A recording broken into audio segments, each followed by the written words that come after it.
What is up, Nuggets fans? Welcome in to Pickaxe and Roll, brought to you by our good friends over at Superbook Sports. I'm your host, Ryan Blackburn, at NBA Blackburn on Twitter, part of the Mile High Sports Podcast Network, and I'm excited to discuss this Denver Nuggets win as the Nuggets defeat the Toronto Raptors 118-113. They improved to 30-4 at home. What a crazy number.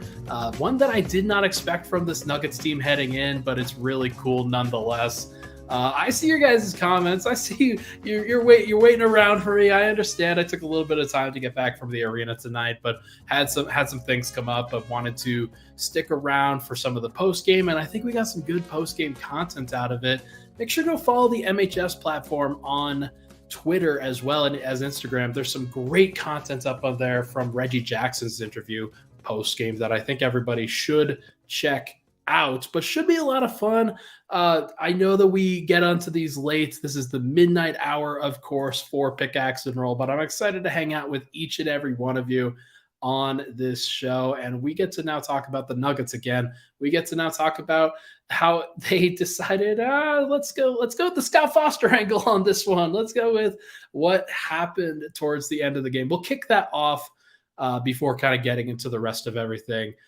So as it was explained to me, Denver in clutch time, they go down, they win the jump ball for one thing. They win the jump ball, they go down the floor, they get to where they need to go on the floor, and they dump it off to Aaron Gordon on the baseline. And Jakob Poeltl swipes at Aaron Gordon's wrist. He made contact. It was pretty clear on the replay. Scott Foster calls the foul. Obviously, it's a very weird time to call a reach-in foul in that situation, but when Scottie Barnes, second-year player Scottie Barnes, then said to the effect of, do you have money on this game for the Nuggets? He may have been whispering that under his breath, but it was certainly loud enough for Scott Foster to hear it. Scott Foster teed him up, ejected him, and the reason that he gave to pool reporter Vinny Benedetto, who's at the Colorado Springs Gazette, make sure, actually Denver Gazette now, make sure to go follow him too. The reason was they were questioning the integrity of the game, was Scottie Barnes, and that was the reason why he was assessed a technical and ejected. And Jamal steps up. It's a clutch free throw at that point.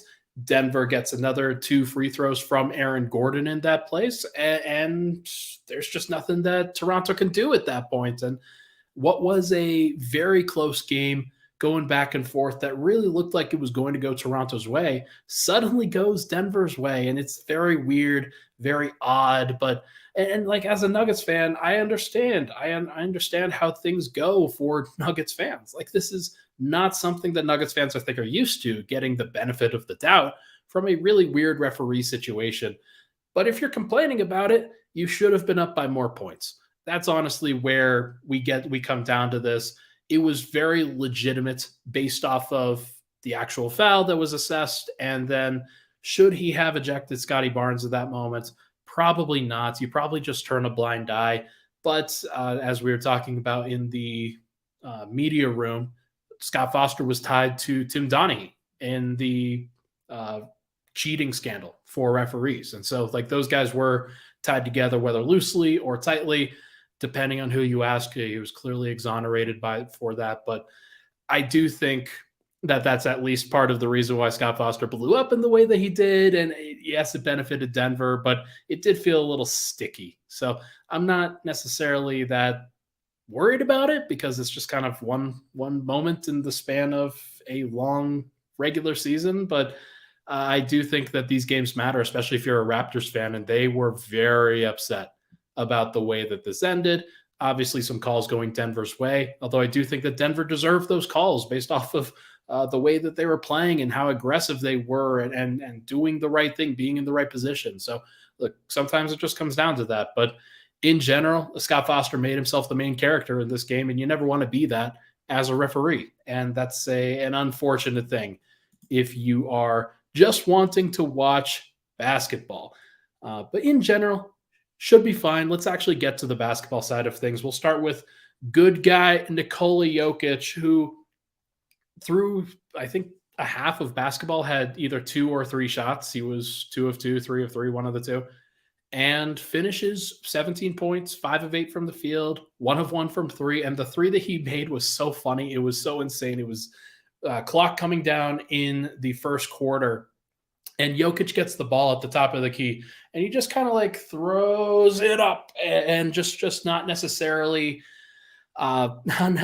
doing anything intentional. It was all very casual looking, and just one of those things that only Nikola Jokić can do. It was very Larry Bird-esque, in my opinion, where you just kind of chuck it up there and see what happens. And he's got the shooting touch and the hand-eye coordination and just the talent to be able to get it done. And so that's pretty cool.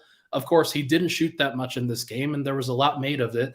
I actually asked Michael Malone about that post-game. I asked him about OG Anunoby defending him as opposed to Jakob Poeltl, and what that was like and what Denver had to deal with there. And Malone was very, I thought, not unimpressed with the Toronto defense and that actual methodology, but understanding that, look, this is the regular season.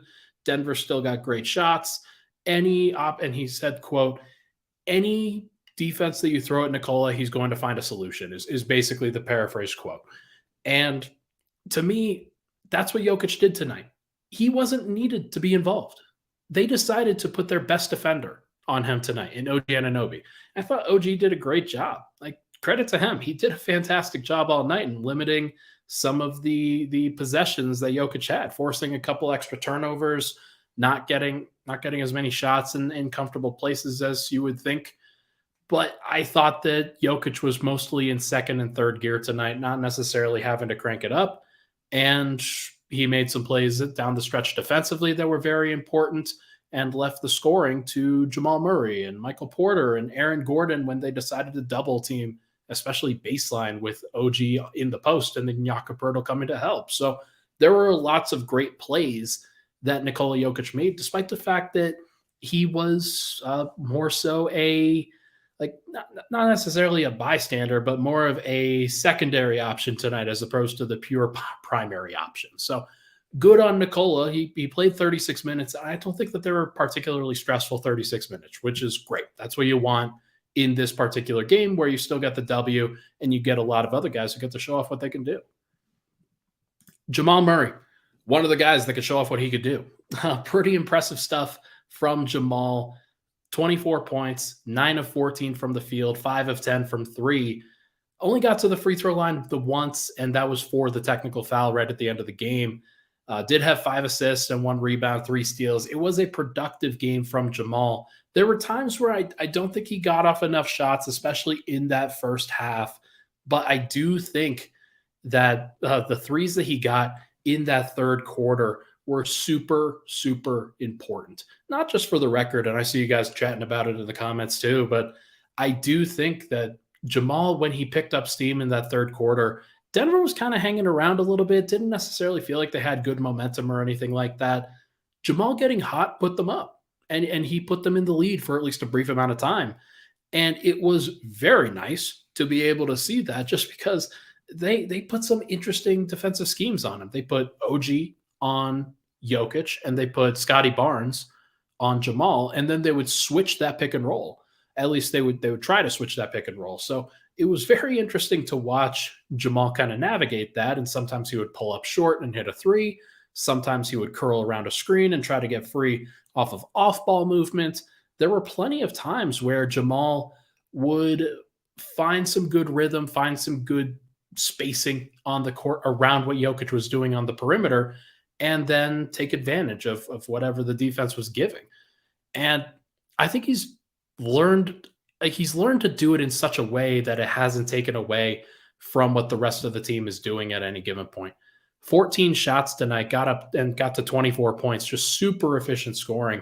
Was 4 of 5, or is that, no, it's 4 of 4 from 2-point range. And including one of those was a nice step back over OG Anunoby on a switch. So what Jamal is doing right now is getting as comfortable as he can possibly get before the playoffs arrive, before you have to get into that intense situation where you know that the opposing team is going to game plan for all of your strengths, all of your weaknesses, try to find out the best way to succeed.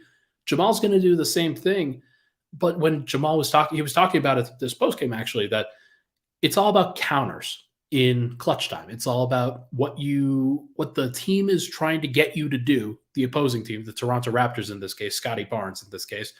What he is trying to get you to do, then you counter. You go to another move. Or if they're trying to force you to do something, set up something and then cross it over into something else, or trick the defense a little bit, just enough that you can find space and you can create a good shot attempt that you're comfortable with hitting. And what we know about Jamal at this point is that he's just comfortable in a lot of different moments, shooting at a lot of different angles in clutch time. He could be going to his right, to his left, stepping back, driving to the rim, floater, dunking through traffic. Like, he does just about everything.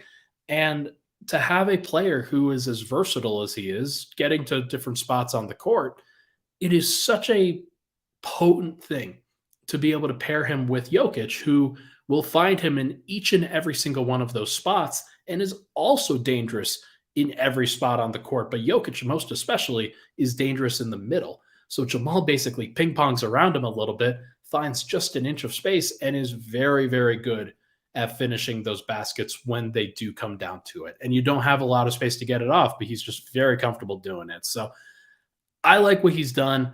I like how he has really approached this year. And I think that he's just continuing to build to what this Nuggets team needs going forward. It's going to be great. Michael Porter Jr., 32 minutes for him, 20 points, very efficient night for him shooting, very confident night for him shooting as well. He had 14 of his points in that first half. And I thought that they probably could have done a better job of getting him going in the second half, or at least keeping him going. But Jamal got hot.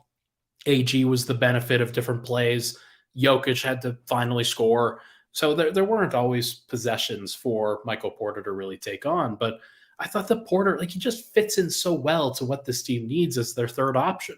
Jokić is going to be number one. Jamal's going to be number two, and maybe number one from a field goal attempt perspective. Porter, they actively look for at various points throughout the game. And sometimes, especially in the clutch, it may not manifest that way, but it does feel like throughout the flow of a game, in the first, second, and third quarter especially, Porter is very present in whatever they're doing. And he has found ways to be impactful.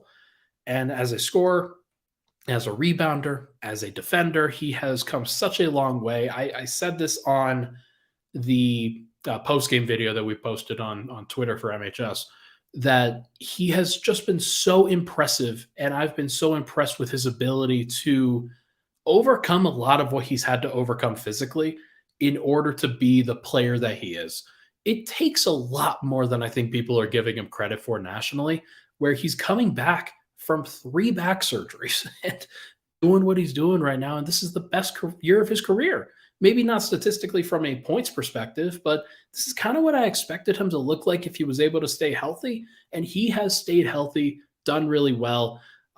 He said apparently that he was just a little bit tired waking up this morning. So we will see. We'll see whether, because he got onto the injury report with the non-COVID illness, so he seemed a little bit drained. But glad he was able to stick it out. Glad he was able to play, and hopefully that continues to go well.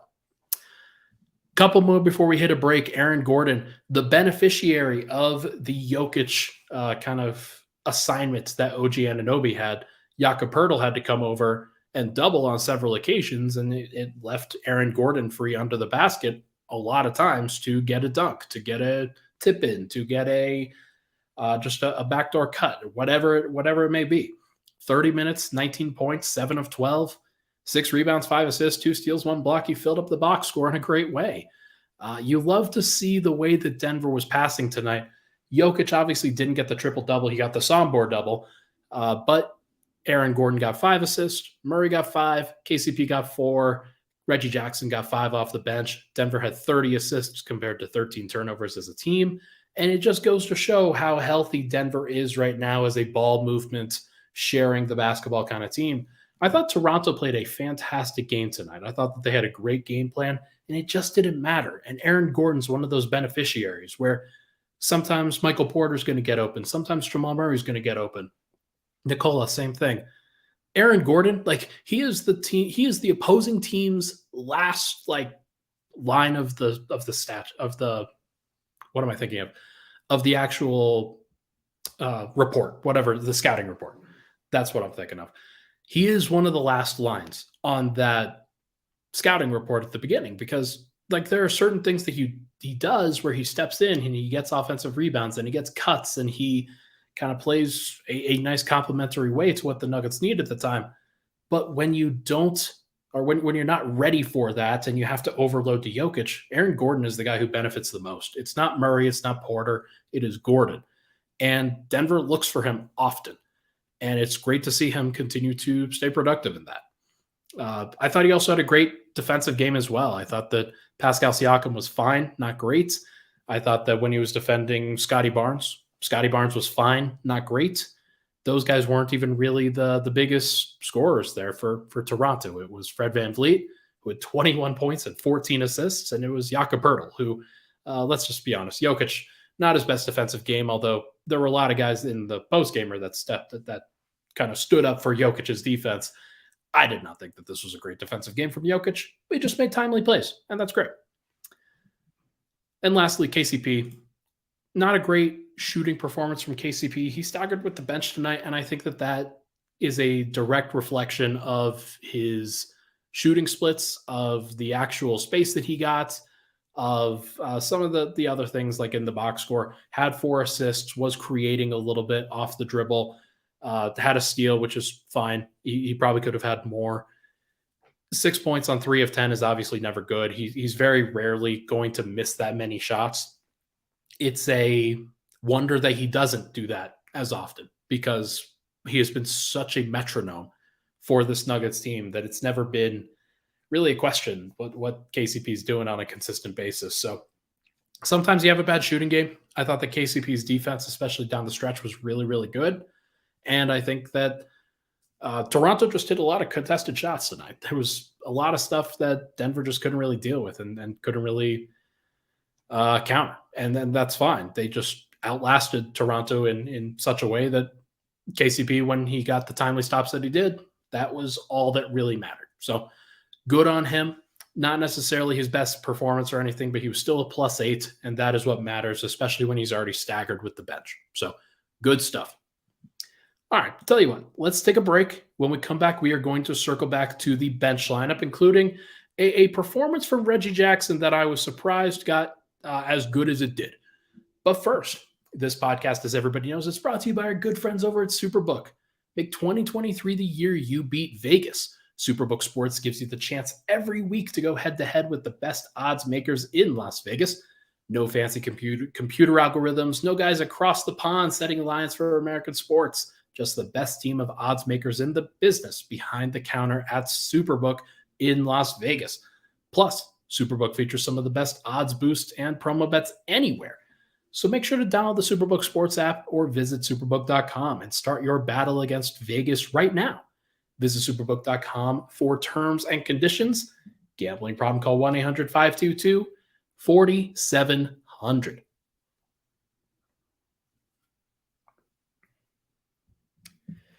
And we're back. Pickaxe and roll. Ryan Blackburn here. Thank you so much, everybody, for tuning in. Really appreciate all the love in the comments. We've got some people listening right now. Make sure to go give this a like. Make sure to hang out with us and see if we could do this make this a consistent thing. As I realize very slowly that it is 12:20 and I'm starting to fade, but we're gonna keep it up. We're gonna keep up the energy. Let's go. Jeff Morton. I've got to pull up this comment, Michael. Apparently, Mo Dakhil from The Athletic was perplexed at the praise Altitude was giving Jokić. What a weirdo. I like Mo. I think he's really good at his job. I think he has a bias towards the Clippers because he worked in the Clippers organization. And I think that because the Nuggets have just made it so that the Clippers do not exist anymore on this face of the earth, like, I think that there's probably some bias there too. But either way, like, Mo has always thought that Giannis was the best player in the world or Joel Embiid wanted the MVP too. So this doesn't really surprise me. It could be worse. But either way, let's get into the bench lineup. And by the way, thanks for hanging out with me, Jeff. I really do appreciate you, my friend. Bench lineup: Reggie Jackson, KCP, Bruce Brown, Jeff Green, Thomas Bryant. It was funny. I think that the only reason that KCP staggered with the bench lineup tonight was because Jamal started the first and third quarters really well and then really tailed off right after the sub happened. It's pretty funny. Usually Michael Malone has said that he has wanted to keep Jamal in there if he's hot, if he is shooting well, if he's playing well. You want to make sure that you're not taking out a guy from the normal rotation when they are hot. I think that is exactly what happened tonight. It wasn't an intentional thing that KCP was out there with the bench unit, but this is just kind of what happens. And it's a good thing that you have flexible veterans, that you have players that are willing and able to play different roles and aren't necessarily worried about when exactly they play. They just know that, hey, it's a possibility that I come out. It's a possibility that I go back in with the second unit, and that's fine. But good on KCP for being a good vet and knowing exactly what it takes in this kind of circumstance. Reggie Jackson. We're going to talk about Reggie. I could not believe Reggie's three-point shooting efficiency when I looked at it in the box score today. 3 of 4 from 3. That is the most important thing when it comes to his line. 5 of 11 from 2. I thought that he was in general sloppy with the basketball tonight. And that's fine. I thought that his first, especially the first stint, but even when he came in during the third quarter, I thought that there were so many times where I was perplexed at some of the decision-making that he had, some of the plays that he had. There were not as much about the defense or anything like that, though he wasn't really making that much of an impact defensively until the fourth quarter. Could say the same about every Nugget. I do think that there were a lot of things that Reggie did that I was very confused about. And it's one of those things where, okay, you start to have things spiral. You start to have things, okay, it's been a few games. You want to make sure that he's starting to figure it out, do well a little bit, but it wasn't happening. And then it started to happen in the fourth quarter, and he hit some very clutch shots. He had some very clutch plays, had a nice defensive play too in that fourth quarter. And he actually stuck around from the 12-minute mark at the beginning of the quarter to about the 4-minute mark. And that's when he ultimately came out and was replaced by KCP down the stretch, who was kind of taking a break in the middle of the quarter due to the stagger. So Reggie has gotten some reps now. Reggie has gotten some playing time with both the starters and with the second unit. And I do think that it is going to benefit him. I do think that it is going to be of a massive benefit in general for him to see how this team plays, to not be pulled immediately when things are going poorly, and to just have Michael Malone trust him and the rest of the team trust him, and they know that things are going to be slow, and that's okay. This is one of the things where being the first seed and not necessarily being the fifth seed or the sixth seed, you have different amounts of flexibility here. So Denver was able to kind of survive some of that, and then they benefited from it in the fourth quarter when Reggie got hot. I think he hit a couple of his threes in that quarter and just made some plays, made some important plays that Denver absolutely needed at the time. And that's one of those things that you're always going to have to circle back to, I think. Reggie is still trying to figure it out. I think this is his 7th game with the Nuggets. It might be his 6th, actually. But in general, it's just been so short a time period for him. He spoke after the game, and he spoke about how he was just so thankful for the team to give him at least a little bit of flexibility and not just yank him around and not have any major expectations for him as he tries to learn and tries to absorb as much of the information that's being thrown at him as possible. He made some bad plays. He also made up for it with some good ones. And I had a tweet earlier that was I have no idea what he's doing. I nearly deleted it because it was ultimately a bad take, because I think he made a positive impact on this game and deserves credit for that in a very, very tough circumstance. So good on him for doing what he could do. Freddie says 2 of those threes were absolute prayers. You might be right, Freddie, but they were answered. That's true. That's a very fair assessment. But I do think it's important that, hey, sometimes Denver has things go their way. I thought that the Toronto Raptors benefited from some positive shot luck in the first half. So Denver got some good luck in the second half. That's just sort of how it works. Bruce Brown now. Bruce Brown had a horrible game. Unlike Reggie, who I think turned it around from a shooting perspective, made some valuable contributions. Bruce did get he got a steal, and then I think took that coast to coast for either a layup or some fouls or something like that. Bruce for this game was very much struggling, just very, very, very much.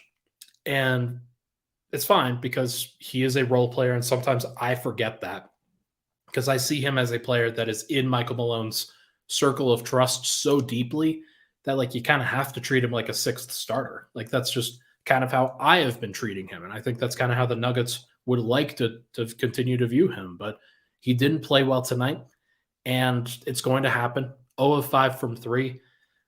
I continue to be at least a little bit worried about what's going to happen in a playoff series when a team is just going to dare him to shoot, especially in a road arena, and he just doesn't make those threes.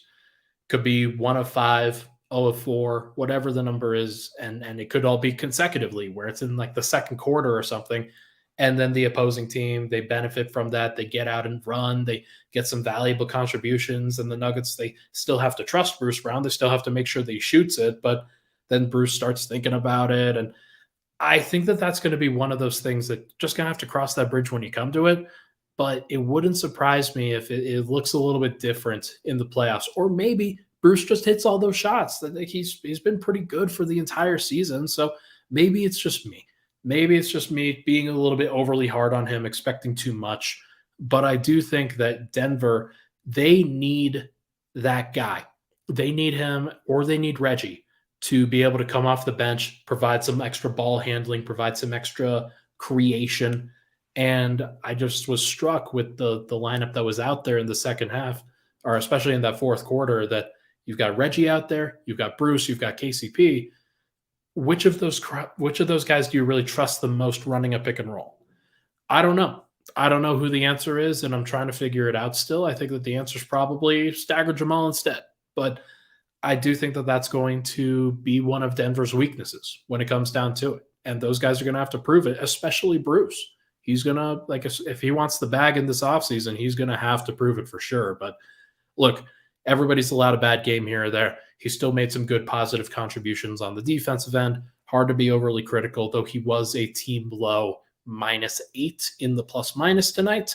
So Denver, they weren't at their best with him or with this next guy on the court, Jeff Green. Jeff Green, I think he gets a pass. I think Jeff Green gets a pass for this particular matchup for a number of reasons. The first one is that he was awesome in Memphis, or he was awesome against Memphis, helped Denver win that game with his defense. There were some things that he could have done better tonight, but mostly he played the same way, just didn't necessarily have as much impact as a rim protector this time around. That's fine. Sometimes it's going to happen that way. Sometimes it's not. I do think that Jeff, everybody would probably prefer Vlatko in there at this point, and I do think that that is what the pecking order is. But Jeff is going to earn that. And while Vlatko is out with this sprained wrist, you need Jeff. You need him to provide some minutes. And he did provide some minutes. Like the dunk that he had in the first quarter going down Main Street through traffic was sick. That was a sick dunk. And just like he is absolutely live to do that at least once a game. And for him to be able to do that, it provides energy in its own way. And sometimes you forget about it because, like, okay, you go, it's the first quarter. Okay, it happened in the first quarter. Then things happen in the second, third, and fourth. I do think that he could benefit from, like, he just needs to make additional defensive plays if Denver is going to be the team that they want to be with him on the court. He's going to have to do that. Maybe this game wasn't the most important from a defensive effort standpoint. Like, if they had lost this game, I would still come on here and be like, yeah, they're still a strong Western Conference favorite. Like they should be. It wouldn't have really changed anything. And Jeff Green providing a couple extra defensive help side stops wouldn't have really helped anything either. So look, we've seen what he can do when he ramps it up. I'm more worried about that in general than I am worried about how he does against Toronto, especially a team like Toronto where they've got these switchable defensive wings and it's just so athletic all the time. And then like Jeff Green may not be the best athlete on the court in those situations. And like having all that youth and all of those versatile pieces that get up and down, it could be tough for a 35-year-old to keep up with. And that's fine. So look, Jeff is going to be fine. I am curious to see when Vlatko ultimately does come back, but until he does, expect Jeff to play the 18 to 20 minute per game role as that backup power forward pretty consistently.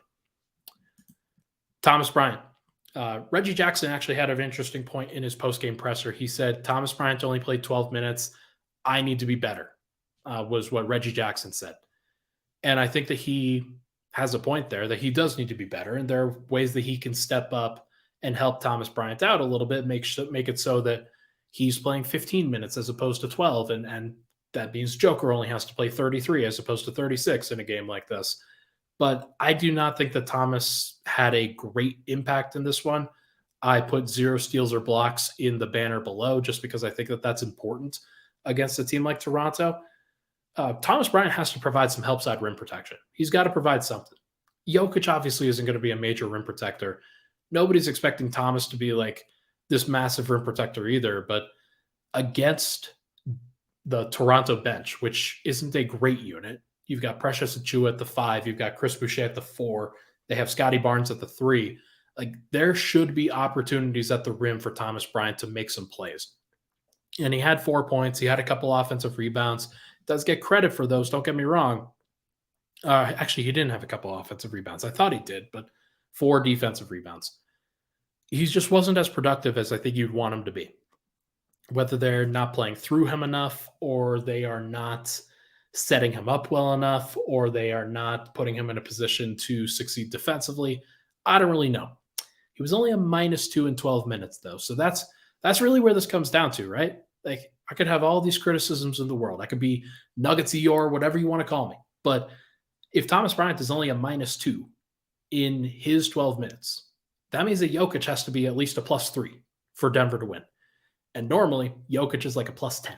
So this isn't something where I think Jokić has to be, like, he doesn't have to be Superman here because Thomas Bryant is actually doing some good things and the Nuggets are finding ways with that bench unit to make it work. In general, I think they could do better at times, but Thomas Bryant still fills that role and he still does it reasonably well. And in general, like the plus minus is what matters most.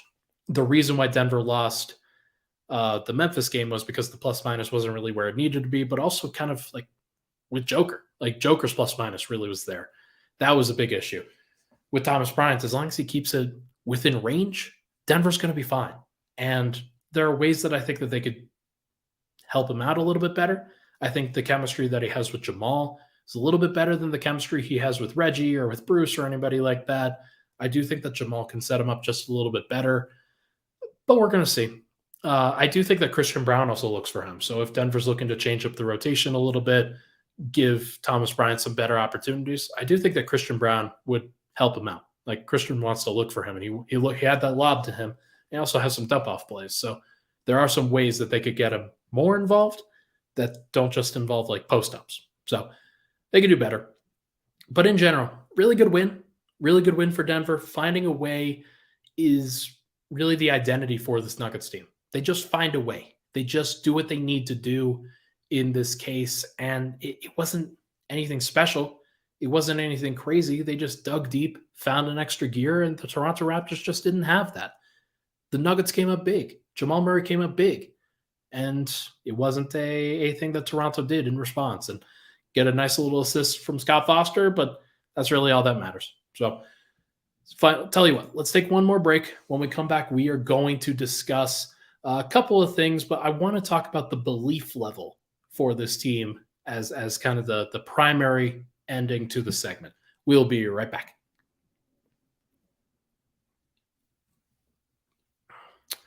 Sponsored by Plain Old Glass of Water. All right, we're back. Pickaxe and Roll, Ryan Blackburn here. Thank you so much, everybody, for tuning in. Final segment. Make sure to like the video. Make sure to subscribe to the MHS YouTube channel. Check out everything that's going on there. And make sure to, if you're watching on YouTube, then great. If you are listening to the audio side, make sure to go give that a rating and review as well. Those absolutely help me. Still trying to get up to 200 ratings on that side of things. That would really, really help me out. So thank you, everybody, so very much. All right. 46-19 record. 30-4, at home. That's fantastic. Like, I could stop it right there. You do not have to do anything else. They will have to improve, as I've mentioned previously. They will have to improve that road record. They have plenty of opportunities to do it over the course of these next few weeks. 10 more games on the road. If Denver goes 6-4, they will finish the year 22-19 on the road. That's good enough. If they go even better, like 7-3, get to 23-18, fantastic. I don't know what Denver's record is, or not record. I don't know what the actual bar that they have set as a franchise. I'm pretty sure they had 5 or 25 wins on the road last year, but that was because their home record was so bad. 30-4 at home this year is insane. It's patently nuts. And the fact that they're able to do that and defend this building at the level that they do, that is such a big deal for teams coming in. They'll have the ability to adjust to altitude and make sure that the actual altitude itself isn't what's killing people. But I don't really think that's it. When I think of what Denver's doing right now, I think they just hit you in waves. It's not necessarily the altitude that's hitting you in waves, although I'm not playing, so maybe that's a little bit different. But the way that Denver locks in, especially in the second half, I do think that, especially at home, there is a very, very strong belief in this team. And we'll talk about that in just a bit. Magic number for a top 4 seed is down to 5. That means that Denver could lose every single game between now and the end of the season. They could go 0-17, and they would probably still get a top 4 seed. That's crazy. That's an insane thing to do. And Denver has separated themselves at the top as much as they have, and has put them into a great position where they are able to kind of approach this from a business-like standpoint, where they don't necessarily have to spend every resource at the end of this season. Like last year, they really had to scratch and claw for seeding last year. They had to make sure that they clinched a top 6 seed. And they were able to do that in the second to last game of the season in game 81, and were able to rest exactly 1 game. They got 1 game of rest last year. And now think about what they're going to get this year. They'll be able to clinch not just the top 4 seed, but they'll have a magic number of 11 for the top of the West. 11 with 17 games to go. That helps when Memphis loses. It helps when Sacramento, I think they just lost their last game as well. They are getting some assistance from the rest of the top of the West. And I think that there are still ways that is going to kind of flip up, where I don't know if Memphis is going to finish in the top 3. I don't know if Memphis is even going to finish. They might finish 4. They might finish 5. And Denver could have to face them in the second round. Or they could get eliminated in the first round as a 3 seed. And we still have to figure that out. But the West is still wide open, folks. Not from a competitive standpoint. I do think that it's Denver and it's Phoenix and it's maybe Golden State. But beyond those 3 teams, I just don't see any actual challengers right now. And so Denver has figured that out with 17 games to go. They don't have to stress themselves. They don't have to push themselves too hard. And I do think that they're going to be able to get a lot of rest, even over the course of these next 3 weeks. They aren't going to have to play every single player in order to get the requisite wins that they need. They probably need 7 wins between now and the end of the season in order to get it done. Because I think that Sacramento and Memphis are probably each going to lose at least 4 more times. So not really worried about it. I think that Denver is in a great spot, and they have put themselves there. They have absolutely put themselves there. I want to talk about the belief level. I think that just based off of various conversations with folks around the team, based off of interviewing the players, that the belief level for this team is at an all-time high. They know what they have. They know what they have is special. They believe that the team that they are bringing to the playoffs is a team that is capable of winning the title going up against anybody. They know it's going to be hard to go against Phoenix, to go against Boston or Milwaukee or Philly or any team like that. They know they have demons to crush if they go against Golden State. They know they have demons against Phoenix. They've seen each of those teams and know exactly how potent and dangerous they can be. They know how dangerous a team like, I don't know, the Lakers can be if the Lakers could ever actually make the play. Like we'll actually see about that. But I do think that listening to the players speak about this, they are very self-confident. They do not want to jinx it. They do not want to go hemming and like just hollering about it at everybody. They are not fine in the West, like Ja said. They are not one of those teams that is going to crow about just how good they are. They are going to prove it. And they know they can be, like, the rug can be ripped out from under them at any time. So they are not getting ahead of themselves at all. Jamal Murray, he spoke today at the postgame presser, and this is his mentality the entire time. It's just getting through to the next game. He is not going to worry about the playoffs. And maybe you can start asking those questions when they actually clinch the 1 seed. But in general, none of those guys want to think about what the postseason is like. They know that they still have another month. Like, they've literally still got another month of basketball games before even being able to think about that. So Denver's going to go through it. They are going to navigate the rest of this and try to do it as expertly and deftly as they possibly can.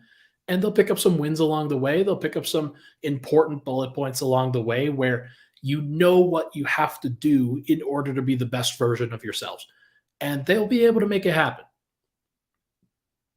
But what really matters is when the going gets tough and when you're down 6, like they were today, again, with like 2:15 left in the game, you're down 6, you need some buckets. There was a moment where the Raptors made a basket and you could feel the energy in the crowd start to really shift. Everybody was very uneasy about, okay, are they actually not going to do this? That's tough. That's crazy. They've done it every time. And then Jamal hits a clutch 3. And suddenly, with 2 minutes remaining, the margin is 3. And then the margin is 1. And then the margin is you're leading by 1. And then the margin is 3. And then the margin is 5. And you just see how meticulous and how detail-oriented and how confident the Nuggets are in those situations where it doesn't matter what the time or the score is. When they choose to lock in at that particular moment, opposing teams know, and opposing teams understand that Denver has a gear. They have an absolute gear that I don't know if any team in the NBA can match. I don't know if they can. Like Golden State, when they start rolling, they're a lot of fun, but they haven't hit that gear yet this season. Phoenix, we don't know whether they're going to be able to hit that gear or not. Like, there's still so little time that they have to figure these things out. They'll probably be way better now, or way better in a month than they are now. But whether that's good enough to match what the Nuggets have done, I don't know. I think that Milwaukee has shown the ability to kind of choke the life out of various teams with their defense, but their offense doesn't have a gear. They do not have a strong offense that you can rely upon where, okay, the opposing team figures some stuff out, then you figure, like, you can match them blow for blow and then actually surpass them in those moments. I think Boston has a gear. I think that that's one team that I would be not concerned about, but like, okay, they can match you blow for blow and they can also lock in and defend when necessary. But I also don't know if I trust Jason Tatum and Jaylen Brown as much as I trust Jokić and Murray. Again, I think that's fair. I think what Jokić and Murray have done has been awesome. I think that what those guys continue to do, people they're gonna remember. They're gonna start to figure it out, where it's gonna look a lot like the bubble. Maybe not from the actual dynamics of it, but just from the talent perspective and the actual teams involved, that the Nuggets, the belief that they had in those locker rooms was strong. It was very high. The resilience was there. That was their defining trait. was their resiliency and their ability to survive even when nobody else believed in them. Now, a lot of people do believe in them. Maybe not the national folks that maybe the Nuggets actually care about, or maybe they don't care about that at all. Maybe they're just going to put that behind them and be like, hey, we're just going to go about our own business. We don't care if you like us or not. We don't care if you cover us or not. We don't care if we give you sound or not. We're just going to go about our business. And I think that that has been healthy for this Nuggets team. That's the mentality that they've needed because they have just put their nose to the grindstone in these situations and played basketball. And it hasn't been dramatic. It hasn't been filled with these vast ups and downs. It has been a steady metronome of good. And sometimes that's what you need. I do think that Denver also has this room for great. And they believe in themselves. They believe that they can do it. Reggie Jackson, what he said today, you should go listen to the full soundbite on MHS Twitter. Anila posted it there. It's really good. It was off a question that I asked, and he gave a full 2.5 minute answer on what he's learned about this Nuggets team. And I think it's important to give Reggie a lot of credit here because I remember Austin Rivers coming in and saying a lot of similar things, and he meant them. And Reggie means them too. I do genuinely believe that. He's not just pandering to the audience, but when he says, when you hear the way they talk, and they being the Nuggets, this isn't something they lucked into. This is something they manifested. I think he sees the hard work. I think he sees, he mentioned the continuity that Jokić and Murray have had and the Nuggets have had as a whole during this stretch. They have gone through the ups and downs. They've gone through the trials and tribulations. They know what it takes in these moments in order to rise above all the noise, in order to rise above any various defenses that they faced or offenses that they faced. They know what it takes in these clutch moments, and it's why they have the best clutch net rating in the NBA. And it's easily the best clutch net rating in the NBA because they have a great offense and a fantastic defense. And they've been able to do it. It's something that they've worked at. It's something that they've put time into. It's something that they've let grow. They have let it, they've nurtured it. They have not tried to trade Murray or Porter or anybody like that. They have instead tried to bolster what they've done. Where Jokić, you found a formula that works with him and with Murray and with Porter. You trade for Gordon and you bolster it. You add KCP. You add Bruce Brown. You add players that believe in what you're doing and believe in the system and believe in the players and believe in the coaching and believe in the talent. The belief is at an all-time high. And Reggie sees it. He sees it, and it's only been 3 weeks since he's been around. Has not been a long time. But he has been involved. He has been appreciated by this Nuggets group, and he feels that, and he appreciates it too. So I'm hoping that this isn't just something that's pandering, that this isn't something that's just lip service. I think that this is a real mentality that he feels. I think this is a real mentality that a lot of the Nuggets feel.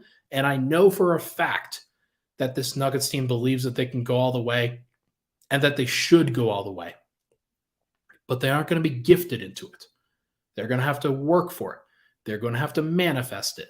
They are not going to get the benefit of the doubt that Phoenix is getting, or Golden State is getting, or the Boston Celtics are getting, or the Sixers are getting, or the Bucks are getting. None of those teams are going to, they're all going to get the benefit. Denver's not. Denver's kind of blue collar in that way. They're not going to benefit and pander to a national audience. They're going to have to earn it, and they have. And them being able to do this has been super, super impressive and super, super important. They found the foundation that they need. They've embodied what Jokić means and what he does. And I am very, very impressed with where this team is at. I think Reggie, despite the fact that I have some qualms on his role and what the ups and downs are going to look like, have some concerns, I do think that he is a part of this now. And I do think that the Nuggets are a part of something special.